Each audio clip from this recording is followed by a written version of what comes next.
হয়েছে। সফলতার 5 দিন যেতে না যেতেই 5 আগস্ট থেকে বিভিন্ন ঘাট দখল শুরু করেছেন, বিভিন্ন জায়গায় চাঁদাবাজি শুরু করেছেন। আপনারা ক্ষমতায় গিয়ে নাকি সংস্কার করবেন। 5 আগস্ট থেকে এই পর্যন্ত আপনাদের সংস্কারের নমুনা জাতি দেখেছে। ইসলাহ হয়ে যান, সংশোধন হয়ে যান। ফ্যাসিস্ট হাসিনা যেই পথে গিয়েছে আপনারাও সেই পথে যাবেন। অতএব আরেকটি গণ অভ্যুত্থান আমরা চাই না। এই সংস্কারের মাধ্যমে সকল মানুষের অধিকার প্রতিষ্ঠা হতে হবে।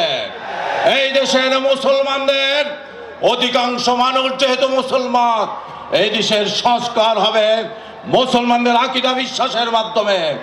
এই দেশের সংবিধান হবে কোরআন সুন্নাহর ভিত্তিতে। এই দেশের শাসন চলবে আল্লাহ প্রদত্ত রাসূল আনিত আদর্শের মাধ্যমে।